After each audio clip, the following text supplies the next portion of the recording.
Well, good afternoon, beloved confirmands, and welcome to confirmation class number 6.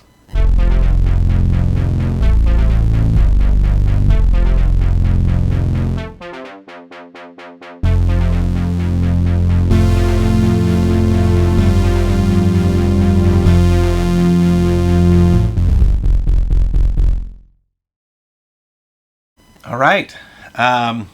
Well, first of all, I want to continue to thank you for keeping up with everything.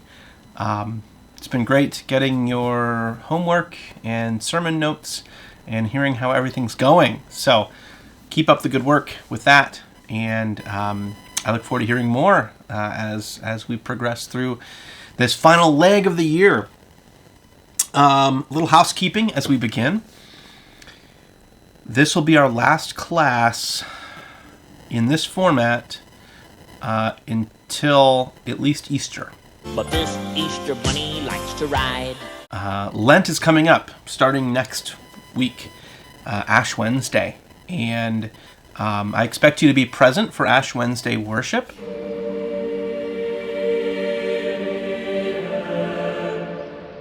Whether that's in person here in the church building in the sanctuary, or at home with the live stream.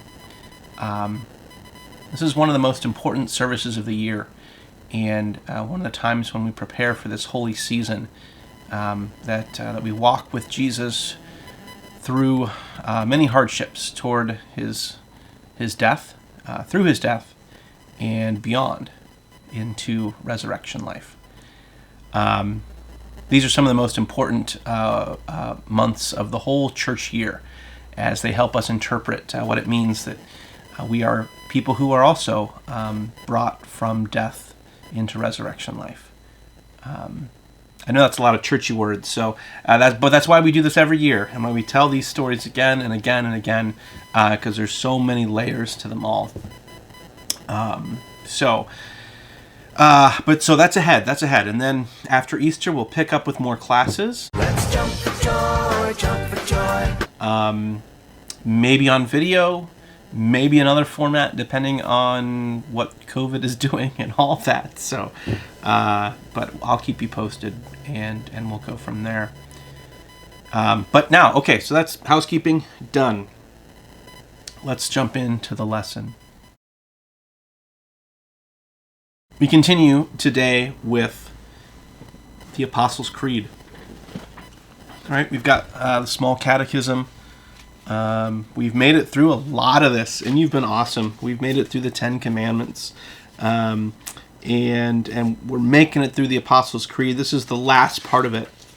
If you remember, the first part talks about God the Father, and then the second part talks about God the Son, and now we're in God the Holy Spirit. That's the third part.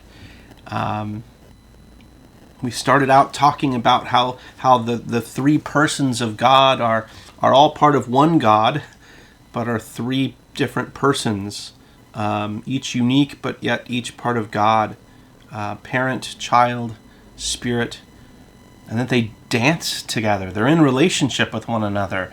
That was that Greek word, perichoresis, that we learned, the circle dance.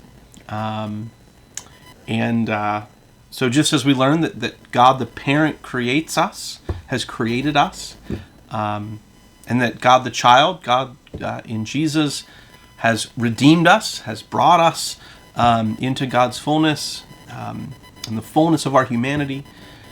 Now God the Spirit works with us, making us holy, walking with us to continue to make our lives and make the world into that place where all people are, their needs are met, and the injustices are made right, and all those things. And so that's a lot of work, right? That's a lot of work. The Holy Spirit certainly is active, but sometimes it helps to have some language to put around it to help us figure it out. But one of the cool things you may notice with all this talk about God and God the Father and the Son and the Holy Spirit is that this is a reality that encompasses all of us. None of us are a lone ranger. out living our faith by ourselves.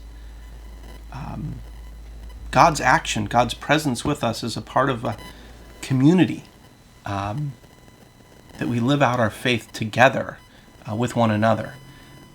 That's part of the way that faith has been understood for thousands of years. That certainly our faith can be very personal to us, but it's never private. Our faith is a public reality, a reality that is lived out with others, which has been extra hard during this COVID tide, COVID season, going on so many years now. But let's jump into Scripture to talk a little bit more about God the Holy Spirit. And with that, I invite you to turn to Matthew's Gospel, chapter 3.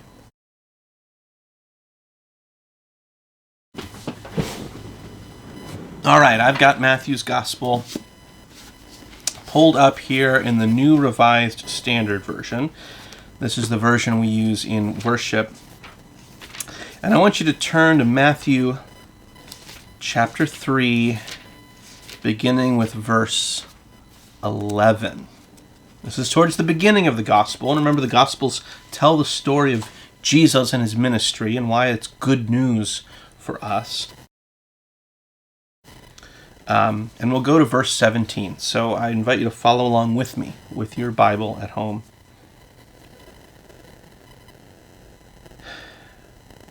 John the Baptizer said, "I baptize you with water for repentance, but one who is more powerful than I is coming after me. I'm not worthy to carry his sandals. He will baptize you with the Holy Spirit and fire. His winnowing fork is in his hand, and he will clear his threshing floor and will gather his wheat into the granary, and the chaff he will burn with unquenchable fire." Then Jesus came from Galilee to John the Baptizer, at the Jordan, the river, to be baptized by him.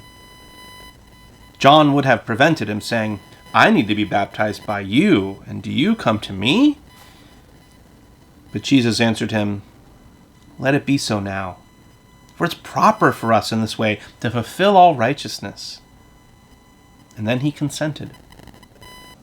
And when Jesus had been baptized, just as he came up from the water, suddenly the heavens were opened to him, and he saw the Spirit of God descending like a dove and alighting on him.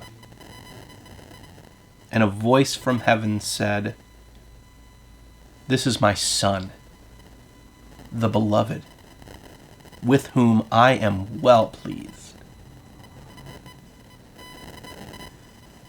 Gospel of the Lord.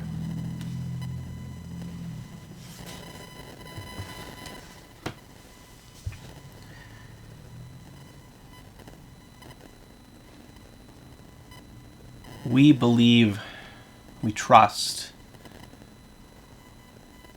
that just as the Holy Spirit came into Jesus' life when he was baptized,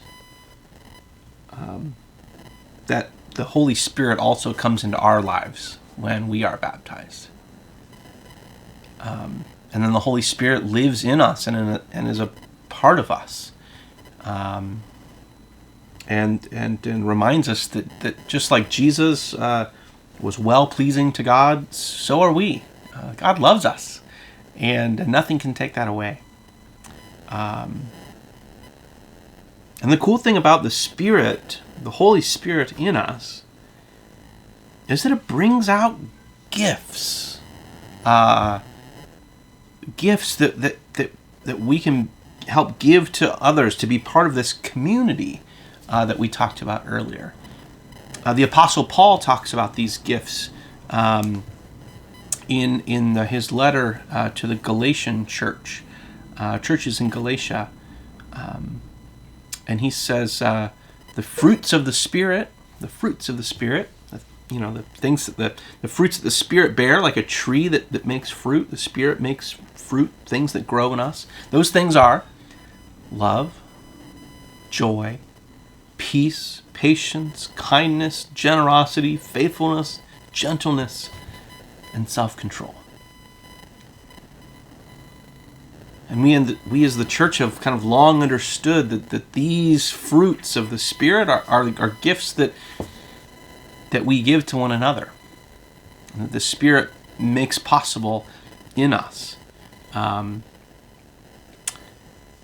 the cool thing about all of this is that our gifts often make up for the shortcomings in the community. So if maybe a friend is having trouble being generous, that's when maybe our generosity steps in. Or if someone is having trouble with patience, and maybe we're better at being patient, that's the time when we step in. Or maybe we're struggling with gentleness or self-control, and someone else has those gifts and can help us figure those things out for us. And so together, the whole community helps fill in each other's gaps, which I think is very cool. So now that we've got a little bit of the Holy Spirit talk under us, so to speak, in our minds, I want us to jump into the Catechism and read about how the Creed talks about the Holy Spirit and what kind of words are used here to talk about that. So this is on page, where is it? Page, not 15, 16. Let's read together the third article of the Apostles' Creed. I believe in the Holy Spirit, the Holy Catholic Church, the communion of saints, the forgiveness of sins, the resurrection of the body, and the life everlasting. Amen. I believe in the Holy Spirit. All right, we've got that. But what about the Catholic Church? That's an interesting term. If you note here, the Catholic Church, though, is not a capital C Catholic Church. This is using the word Catholic in a different way. Not as a proper noun, as a title for a church, but this is using Catholic in the sense that Catholic means universal or true. And so that we're all part of the one church of Christ. The communion of saints, that has to do with the sense that that God makes us all saints, and that we're together in that sainthood, both those who have already died, who are with God already, and those of us who our lives have started, but we have not died yet. Talk about forgiveness. That's a huge part of living in community. The Holy Spirit forgiving us so that we can forgive. And of course, that resurrection we talk about in the Easter season and what that means for life everlasting, which is a bit of a mystery. And we're not sure about all the details of life everlasting. Yeah. So that's the Creed, beloved confirmands. That's Holy Spirit language. And so I hope that as you engage the homework this week, you'll be thinking about the Holy Spirit's work in your life and what those fruits of the Spirit are that you know are gifts that you share with others. But also maybe what are some of those gifts that you like that are shared with you and that make when the Holy Spirit helps in that way in your life. So with that, we'll leave it until, well, at least Easter, which is mid-April. I look forward to connecting with you over the Lenten season, both for Ash Wednesday and then the midweek services that are Wednesday nights through Lent. There's a Zoom soup supper on Wednesday evenings at 6. This starts after Ash Wednesday, the week following. 6 o'clock, we'll be on Zoom. 7 o'clock, the worship service will start. It's just Vespers, like we've done in the past. But I look forward to connecting with you over those services as well. And so, until next time, beloved confirmands, God's peace be with you.